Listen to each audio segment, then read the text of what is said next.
On.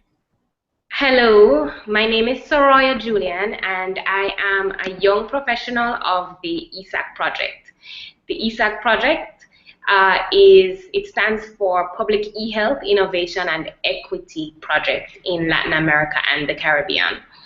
My name is Soroya Julian, as I said, and I work mainly in public health communication. And so, as a part of eSAC's initiative called eSAC Academy, I'm filming this video to just really talk about a very basic subject related to public e-health, and that's mobile phones for behavior change communication.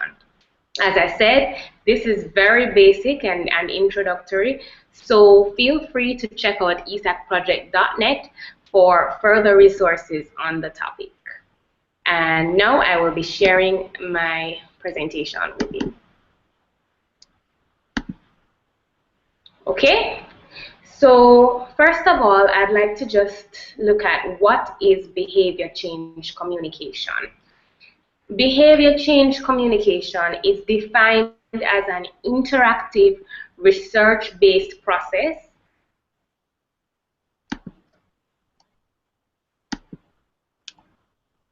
that meets the informational needs of audience groups.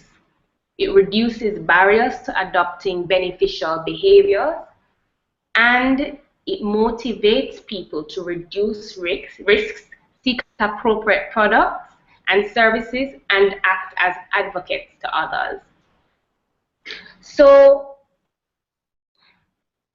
there are many tools that a health promotion person or a health communication person could use to do behavior change communication.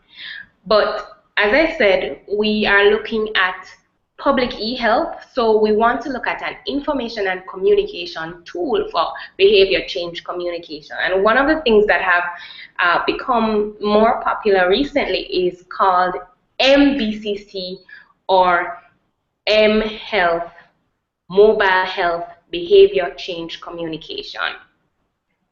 So why mobile phones? Why mobile technology? Well, half of the people living in remote areas of the world have access to a mobile phone, according to studies conducted in 2009. And the greatest growth for mobile phones has been particularly in low and middle income countries. So as a result, mobile technology is increasingly viewed as a promising communication channel that offers the potential to increase or improve healthcare delivery and promote behavior change among vulnerable populations. So even comparing it to the internet, in 2011, 26% of the people in developing countries had access to the internet, whereas when you look at mobile phones or cellular phone subscriptions, 79% had the access. So that's a significant difference, and that's definitely a justification as to why we should really look at this as a tool to communicate with more people. So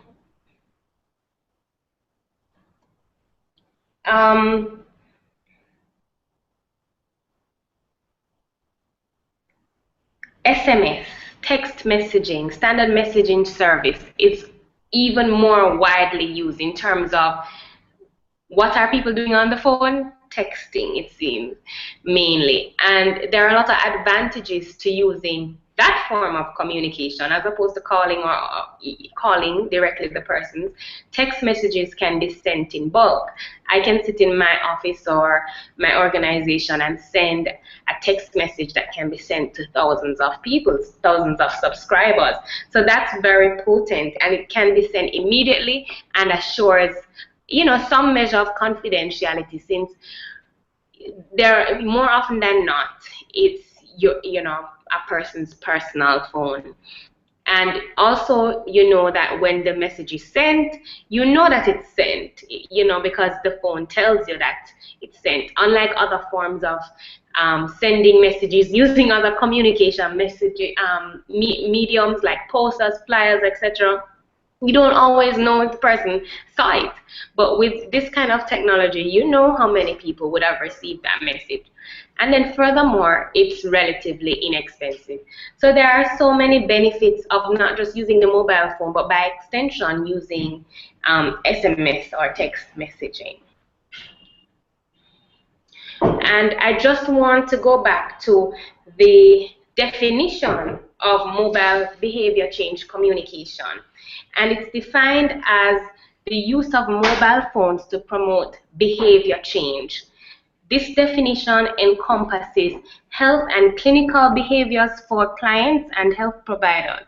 So for example, you know, reminders to take a pill or quizzes, for example, to improve health workers' counseling skills.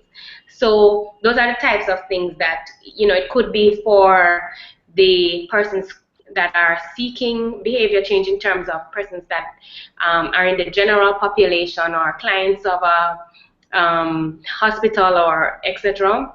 But it can also be for health staff as well to improve their skills and knowledge through quizzes and just through general access to information. So can this really be effective? No, we're still in the infancy stage of this. And so it's difficult to say absolutely. But there have been examples of successful campaigns that have used mHealth interventions and seen some level of success. Two examples are, one would be Georgetown University's Institute for Reproductive Health, a global organization dedicated to improving reproductive health worldwide, and they used frontline SMS to provide a rapid prototype of a new mHealth service, and this service, which was called CycleTel, empowers women by providing them with accessible reproductive health information through SMS. CycleTel facilitates the use of standard days method of family planning, which is a simple fertility awareness-based method of family planning that teaches women to identify their fertile days each menstrual cycle and avoid unprotected sex on those days in order to prevent pregnancy. So by making this fertility information accessible via SMS, CycleTel helps women to take charge of their reproductive health and use an effective family planning method. So when they evaluated this service, they found that the majority of users felt that it was easy to communicate with their husbands about their fertile days, and about 70% of participants showed their husbands messages from CycleTel. So that's one example of how it could be used and how it could be considered that, you know, perhaps we're onto something. This might be effective. Another example is randomized controlled trials of mHealth interventions that were recently conducted in Kenya, which showed that text messages can improve adherence to antiretroviral therapy. That's the drugs that are used for HIV, AIDS. And by doing so, by using these text messages, it can prolong viral suppression. So when we talk about adherence, we're talking about ensuring that persons are taking their medications on time and at the right time. So those are two examples of ways that it can be used. Now, the examples are not saying yes or no, it's absolutely effective. And why? Because we still have a way to go in terms of research. And that's one of the key points in summarizing. We need to do a lot more research and rigorous evaluation. The high reach and low cost of mobile technologies sets the stage for increased public health campaigns that blend these kinds of mobile systems with mass media outreach. Combining, the traditional approaches with using these technologies can help individuals to achieve not only personal goals, but overall at a state level it can contribute to healthier society. If everybody is doing something that helps them achieve better health, then overall as a society we'll all be healthier. So mHealth interventions can be applied to a very broad range of health-related behaviors. But we have to remember once again that what works in one context will not necessarily work in another. We can't take that for granted. So, while it might work to have text message reminders that help patients to adhere to antiretroviral therapy, it might not work for malaria or something else. So we have to really, again, make sure that there's rigorous research and evaluation. But at the end of the day, there's a lot of potential in this area, and we owe it to ourselves to really explore it. This ends the presentation, and again, I would just like to direct you to www.esacproject.net for more information on the topic. And thank you for listening. Goodbye.